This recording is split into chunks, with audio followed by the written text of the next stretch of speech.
नमस्कार मित्रों। भारत महान संतों की भूमि रही। मानवता के पुजारी रामकृष्ण परमहंस भी उनमें से एक थे। ये उनका ही प्रताप था कि नरेंद्र नाम का एक साधारण बालक उनकी शरण में आकर स्वामी विवेकानंद बन गया और उनकी दी हुई शिक्षा से पूरे विश्व को प्रकाशमान किया। दोस्तों, इसी प्रसंग को आगे हम चालू करेंगे। उससे पहले हम आपसे कहना चाहते हैं कि अगर आपने हमारे चैनल को सब्सक्राइब नहीं किया है तो हमारे चैनल को सब्सक्राइब करें और हमें कमेंट के माध्यम से बताएं कि आपको हमारी स्टोरी कैसी लगती है। तो दोस्तों, आप देख रहे हैं एक समय की बात उदयभान राठौर के साथ। आज का एपिसोड है जिसका शीर्षक है छुआछूत। तो दोस्तों, देरी ना करते हुए शुरू करते हैं आज का एपिसोड। एक समय की बात है, रामकृष्ण परमहंस तोतापुरी नामक एक संत के साथ ईश्वर व अध्यात्म पर चर्चा कर रहे।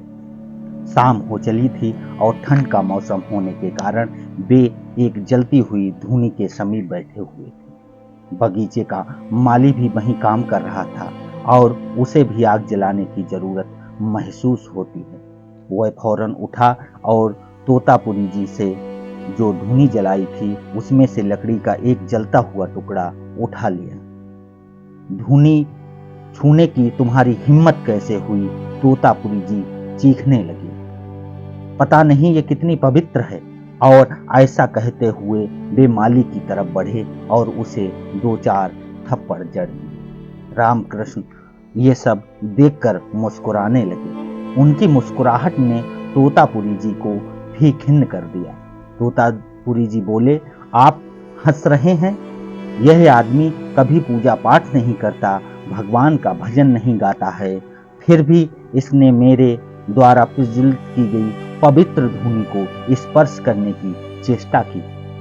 अपने गंदे हाथों से उसे छुआ, इसलिए मैंने उसे ये दंड दिया। रामकृष्ण परमहंस शांतिपूर्वक उनकी बात सुनते रहे और फिर बोले, मुझे तो पता ही नहीं था कि कोई चीज छूने मात्र से अपवित्र हो जाती है। अभी कुछ ही क्षण पहले आप ही तो हमें ब्रह्म एको ब्रह्म द्वितीयो नास्ति का पाठ पढ़ा रहे थे। आप ही तो समझा रहे थे कि ये संसार ब्रह्मा के प्रकाश प्रतिबिंब के अलावा और कुछ भी नहीं है। और अभी आप अपने माली से धूनी स्पर्श कर देने मात्र से अपना सारा ज्ञान भूल गए और उसे मानने तक लगे। भला मुझे इस पर हंसी नहीं आएगी तो और क्या होगा? परमहंस गंभीरता से बोले, इसमें आपका कोई दोष नहीं है। आप जिससे हारे हैं वो कोई मामूली शत्रु नहीं है, वो आपके अंदर का अहंकार है जिसे जीत पाना सरल नहीं है। तोतापुरी जी अब अपनी गलती समझ चुके थे। उन्होंने सौगंध खाई कि अब वो अपने अहंकार का त्याग देंगे और कभी भी छुआछूत और ऊंच नीच का भेदभाव नहीं करेंगे। स्वामी रामकृष्ण परमहंस का उपदेश है कि किसी भी व्यक्ति को, चाहे वो किसी भी कुल का हो, चाहे वो धनवान हो या निर्धन हो, कभी भी ये भूल नहीं करनी चाहिए कि हम सबको बनाने वाला एक ही है। हम सभी परमात्मा की संतान हैं और एक समान हैं। जिस प्रकार मैले शीशे से सूरज की किरणों का प्रतिबिंब नहीं बन पाता है, उसी प्रकार यदि किसी व्यक्ति का अंतःकरण छुआछूत और ऊंच नीच जैसे भेदभाव से भरा हुआ है तो उसे हृदय पर ईश्वर के प्रकाश का प्रतिबिंब कभी नहीं पड़ सकता। यही दोस्तों इस कहानी की सीख है।